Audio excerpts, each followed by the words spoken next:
Hey guys, Matty, it's the Broken Supercoach checking in. Teams are just dropped, so let's have a quick look through them. This time of year, it's pretty stagnant. We're not making too many trades. There's not much to do, but it's a fun thing to go through the teams, see where teams are headed, and there's always a meme pick. There's always something you can laugh at. So let's jump in. So we saw this. This was announced yesterday. If you were paying attention, Butters back. That's good. I think it's too late. Had Butters come back around the buys, he would have certainly been an option, I think, to throw into teams. I think he's just too expensive now, and you don't know where his role's going to be. I think most teams that are travelling for finals this time of year have their teams set. There's only, 7 games to go. I don't think teams are going to be messing with their structure too much. Good teams, that is. And Port are one of those. So, Butters, I think he could go back to his original scoring. I think it's disappointing that it took him this long to come back. It's a shame, really. And so that was a fair bit to say for, I guess, Butters, but it is what it is. Melbourne, nothing really here. Ben Brown, still doing a thing. It's crazy that Max Gawn's only played 150 games. But yeah, Ben Brown interesting. I don't think that does anything there. Teams here, that's really nothing to report on. They're still the same. Still doing the crazy stuff that they've always been doing. Parrish still going to rip it up. Ridley still playing in the back line. This is a set team. They're not doing as well as they had hoped, but they're trying to make a push for final. So I think that team will stay. Interesting that Langford named back on the ball there. I wonder if that's realistic. Avoided that trap though, so I'm happy with that. Crows have just taken a massive hit. No debuts, which is sad. You might see Davis as the sub maybe. Haley just doesn't look to be AFL level, really. He's got like,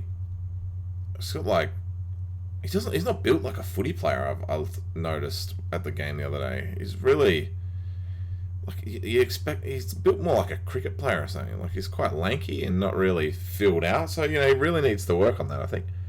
Himmelberg, Murphy. Yeah, it's good to see Murphy back for the Crows, my boys, the Crows there. I wonder how they're going to manage that through, because once these two come back, Murphy is a best 22 player, so we'll see how we go there. Unlucky if you picked up Walker. This was always a risk if you did stick with Walker for the season, which I don't think many people did. While he was a good scorer, the risk is that he was always going to miss, and then especially after what you saw last week, I'm shocked that there was even a expectation that he was going to play this week, but there it is. Pedler named a second time. That'll be really exciting. So Neil's finally back. Madden's finally back. Most people, I've traded Madden out already. Most people have, I think. I think it was the right call to trade him. You can't say that it wasn't. Neil back in. If you sat on him this long, I'm sure you're happy to see him back. You're probably a little bit worried.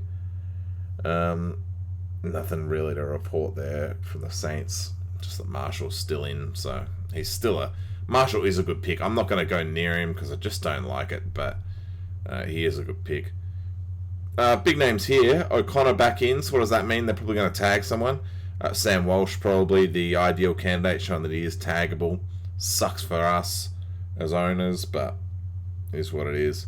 Higgins and Radical here to cover, some of these guys. And yeah, where these guys are sitting, they're going to be managing a few. So I don't think that Dangerfield will be one of those that gets managed.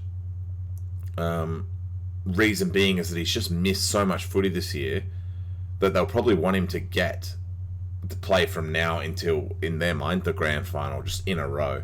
I don't think they'll want to manage him, but you might find that they start managing Guthrie, Selwood here. Other guys who have played every game. Hawkins will be one of those as well. You'd put in that list, so keep that in mind.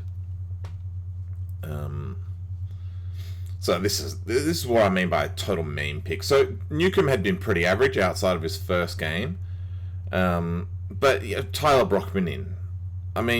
The bloke So now he comes back. What a laugh this is. Cheers. Granger Barras back in. That's cool. This is Gold Coast are like, Hawthorn they're like the new Gold Coast where they're just naming these young rookies, but they're not keeping them in. They're just so volatile with their picks. This is a tank job, surely, what Hawthorn are doing at the moment. They're doing it really well. Credit to them. And not much here. Fremantle, not really relevant. Sunday teams, as you know, they name the ins, but some of these guys don't actually play because they haven't, unless they drop. So Gold Coast, they're going to make one change, and they've named those 4. So who knows? Maybe Greenwood's back in. Maybe Zach Smith comes back in. I mean, if he's named, then you'd think, because Corbett was rucking for him, which was weird, to say the least. Giants, yeah, not much there. Just the one Buckley out, so I wouldn't say much about this. There's not a huge amount of relevance here, so I'll just skip right over that. You know, you want to see things like where's our boy Whitfield named on the half forward line. It's not really that, doesn't really mean a lot, but you like looking at it. Shame not to see Briggs in, which is disappointing. Briggs not named in that list of guys. But again, I think Giants, what are they knocking on the door? So they'll want to put together some wins, so they may keep a pretty consistent team, and they might want Mumford to play out. Because their team is better when Mumford is their ruckman. You can't really deny that. Here's the biggest laugh in the AFL currently. Richmond and Callum Coleman-Jones actually is injured. So good. Don't believe that for a second. He either went into the game injured, or they're just saying that because he got subbed out injured. Matt Parker, interesting named. Nank back in, that's what they wanted to see. So his Callum Coleman-Jones's value was up anyway with Nank coming back in. So it is what it is. Mansell comes back. There's another pick that I failed on during the year. So they've got three out. So you think they'll name Nank will be one of them. You'd think Rioli would be another, and could be Parker as the other one. But I've heard Stack's been playing nicely. Collingwood, Poulter out drop. That's interesting because I thought he was very good. And Dacos is injured. So named a few guys. Ollie Henry not AFL standard. Will Kelly's not that good, but he'd been injured. But he was quite good before he got injured, I think, from what I remember. So they might name him. Callum Brown they might name as well. Shame for Poulter, who I thought had been playing some good footy prior to the buys. Bulldogs. So Bulldogs are named the big fella, Ugle Hagen. People ripping into him for not picking him. Don't know why they would pick him. He's, they're, what are they, top of the ladder? So why would they have to be forced to pick a first year forward when they've got all these other guys? McNeil back in. He was a feature. So they've got to make 2 other changes here. It could be any, really. They might go with Richards. McNeil was handy for him across the lines. I doubt these guys make any changes, Sydney. And lastly, on Monday. So we've got Monday footy here, which is really dangerous. Thankfully, they've done something here. 3 outs for West Coast, so you'll get these guys. Some of these, you'd assume Gaff being one of them. And then not much for North, so they've just named 4 more emergency. So real risky that there's Monday footy. Luckily, the team is mostly irrelevant. I mean, 2 of the best Supercoach players are in this team, but you're not going to see much movement out of Hull and Zeeble. You'd think they're so injured. They're not getting dropped. They're not rookies. This time of year, we're not really looking at rookies. So what does that mean as far as what I'm going to do with my team? Well, you saw my trade on Sunday, and that won't change. So that is what I'm going to do. I'll just zoom in a bit. Looks like this website's a little bit cooked at the moment, so we'll just give this another look, shall we? Here it comes. Well, the Supercoach page might be actually cooked, so I may not be able to give you that, but what I was going to say was trade is just going to be Callum Coleman-Jones for Dangerfield. I think that's a no-brainer there. I won't do much else. Now, if you're looking at captains, I'm in the position where Parrish is a no-brainer choice for me. Parrish against the Crows. Crows don't tag. Midfielders always pop off against the Crows, usually. I think it's just easy. He's Friday night, or VC him, piece of cake. I think you could also VC Max Gawn in this game. I think that's a more than acceptable choice tonight. So if in the next hour, if you want to pop the VC on Max Gawn, you could certainly do that as well. I wouldn't be too reliant on that, though. Not sure how they're going to go. As well as Max Gawn hadn't been scoring that well. I think he might have lost his position as the next best ruck, based on he's not getting as many hit-outs as he had been in the past, which is surprising. So I'll Parish VC, maybe Gawn, maybe Oliver VC if you've got him. You come into here, you could probably even choose... you could even go, Zorka vice captain here if you wanted to. Probably wouldn't. I wonder if this is working yet. Nah, it probably wouldn't. But you could go Dangerfield, who's in some form now. Played one good game against a pretty poor Carlton squad. You could go that as well.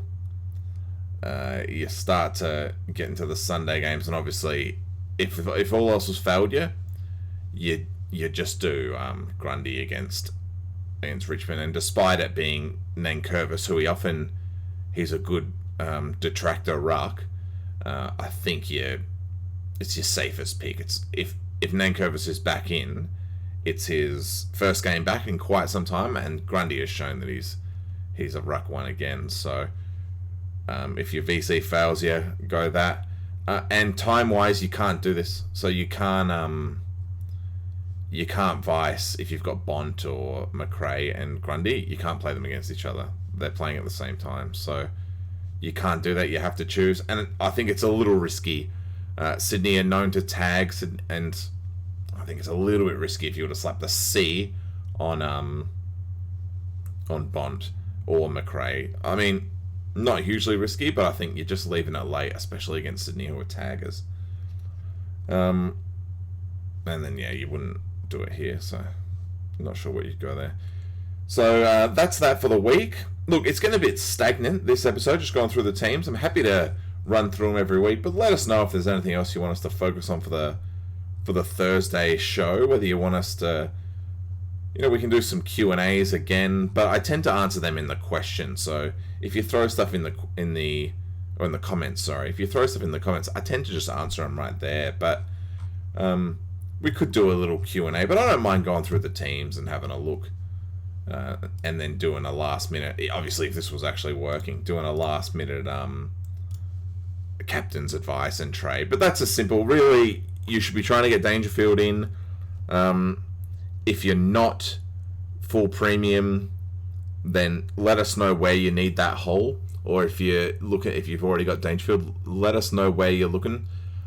Marshall is certainly an option with his price at the moment at about his high fours, 470 maybe. I think he probably is a pretty decent pick. But fitness would concern me a lot. So, keep a thought on where your trades are, because similarly if you had brought in Walker for the season into the forward line, if you brought in Hawkins in your forward line, if you're bringing in Marshall, you're going to need to keep a trade to send him back out just in case. So keep that in mind, because while he looks fit and he had surgery, so you'd assume he's better, there's just no promise. The start of the year showed that guy is falling apart in multiple ways. So really risky to bring in Marshall, but it is a good price, and he's probably the only one I could think of off the top of my head. The other one is Bolton, not in form, so there is a risk that he just keeps dropping 50s over and over. But like I'd said on the Sunday show, he's cheap now, and they're going to want him to play well, Richmond. If they're going to make the 8, and they are going to try to make the 8, and if they're going to try to win the grand final, which is what Richmond always try to do, they're going to want Bolton to be playing good footy. So I think keep an eye on him too as your last spot, and he's DPP, so you can fling him back and forth. it's a matter of who you use as a loophole. For anyone who got the, I can't remember his name, the kid from Hawthorn.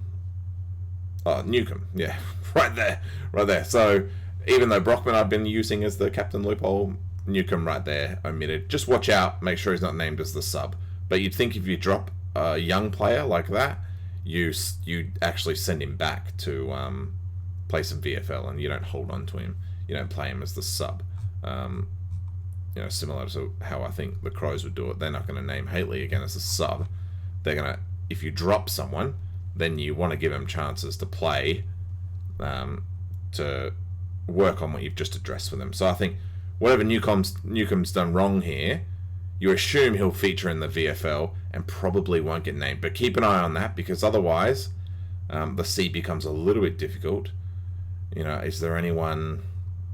I'm just trying to think of out players. You should have already traded Poulter. You shouldn't be doing that. We've got nothing there. Yeah, it becomes quite difficult, doesn't it? Because I'm only going off memory of players that we might have not playing. Yeah, interesting. Keep that in mind anyway. And I certainly will, when I slap the V on Parish, I'll definitely be thinking about that. Oh, the other one I've got is Reeves. So as long as Hawthorn are playing before us, then it works for me. But keep that in mind for your guys. Make sure they're playing before. All right, guys. Cheers for that. Good luck. Good luck during the week. Apologies that this wasn't gone. Don't know what's going on here, but that happens. Have a good one. Good luck to you, and hopefully we can crack back into the rankings a little bit.